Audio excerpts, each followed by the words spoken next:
Tirupati honey trap కేసులో సంచలన విషయాలు వెలుగులోకి వస్తున్నాయి. మాయలేడి ఉషారాణి బాధితులు ఒక్కొక్కరుగా బయటకు వస్తున్నారు. గతంలో తనతో సహజీవనం చేస్తున్నట్లు నటిస్తూ మరికొందరితో అక్రమ సంబంధం పెట్టుకుందని ఆమె బాధితుడు శేఖర్ వెల్లడించారు. తనను బెదిరిస్తూ ₹1 కోటి వరకు వసూలు చేసిందని ఆరోపించారు. తన భార్య, పిల్లల నగలు తాకట్టు పెట్టి డబ్బులు ఉషారానికి ఇచ్చారని వెల్లడించారు. దీనిపై మరింత సమాచారం మా ప్రతినిధి విజయమూర్తి అందిస్తారు. హనీ ట్రాప్లో కొంతమంది జీవితాలతో ఆటలాడుకున్నటువంటి ఉషారాణి బాధితులు ఈరోజు తిరుపతిలో ఒక్కొక్కరుగా బయటకు వస్తూ ఉన్నారు. ఇదే నేపథ్యంలో రైల్వే ఉద్యోగి రవి ఆత్మహత్య తర్వాత బాధితులంతా కూడా ఒక్కొక్కరుగా రేణిగుంట పోలీసులను న్యాయం చేయాలంటూ ఆశ్రయిస్తున్నటువంటి పరిస్థితి కనిపిస్తోంది. ఇదే అంశానికి సంబంధించి మనతో మాట్లాడటానికి బాధితులు శేఖర్ గారు మనకు అందుబాటులో ఉన్నారు. సార్ చెప్పండి, అసలు మీకు ఈ యొక్క ఉషారానికి ఉన్నటువంటి అనుబంధం ఎలాంటిది? ఎంతమంది నాకు మోసం చేసింది? నాకు ఉషారాణి 2008-9 మధ్యలో పుత్తూరు కోర్టులో పరిచయం అయింది. ఆ పరిచయం కొంచెం అట్లా మా ఊర్లో వాళ్ళ బంధువులు ఉన్నారు. ఆ బంధువుల తరపున ఈమె పరిచయం అయింది. అట్లా ఫోన్ నెంబర్లు ఒకరు ఇచ్చి ఇట్లా మాకొని ఒక శారీరకంగా కలుసుకున్నాము.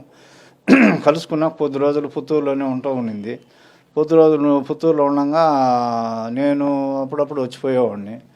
ఆ పక్కన వాళ్ళు వీళ్ళు చెప్పి ఎవరో ఒక సుబ్రహ్మణ్యంతో ఇల్లీగల్ కాంటాక్ట్లో ఉందా ఆమె, విశ్వనాథం మొగుడు కాకుండా అనేసి అని నాకు చెప్పినారు.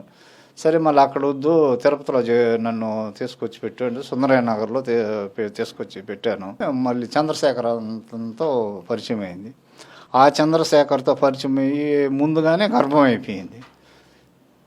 చంద్రశేఖర్తో పరిచయం అయినాక గర్భం అయిపోయింది. గర్భం ఏమంటే నీకే గర్భం అయింది అది ఇదని నాకు చెప్పుకొచ్చింది. తీరా ఏం చేసిందంటే ఒకరోజు నిజం చెప్పాను కాడికి నిజం చెప్పింది. నాకు చంద్రశేఖర్ అనే అతనితో నగిరి అబ్బాయిది, వాళ్ళ సొంతూరు అనంతపూరు, విధంగా ఉన్నాడు, అతనితో పరిచయం, అతన్ని నేను పెళ్లి చేసుకుని వస్తానంటే చేసుకోమని ఒక ₹50,000 డబ్బులు కూడా ఇచ్చాను. ఒక 2 రోజుల తర్వాత ఉన్నారు విన్నారు.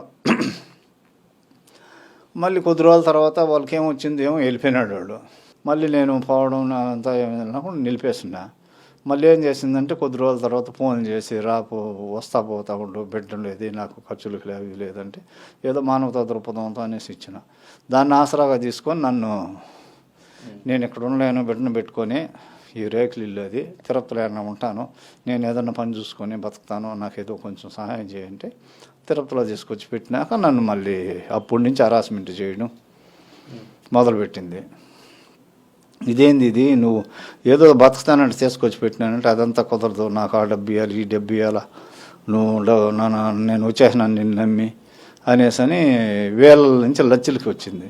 కనీసం ఖర్చులే ₹1,00,000 అవుతుంది ఒక నెలలో. నేను సతమతమైపోయేవాడిని, ఈ బాధ భరించలేక ఒక్కొక్కసారి సూసైడ్ కూడా చేసుకునేద్దాం అనిపించేది. 2-3 సార్లు కూడా సూసైడ్ చేసుకోవాలని కూడా నేను పాయిజన్ బాటిల్ కూడా తీసి పెట్టుకున్నాను.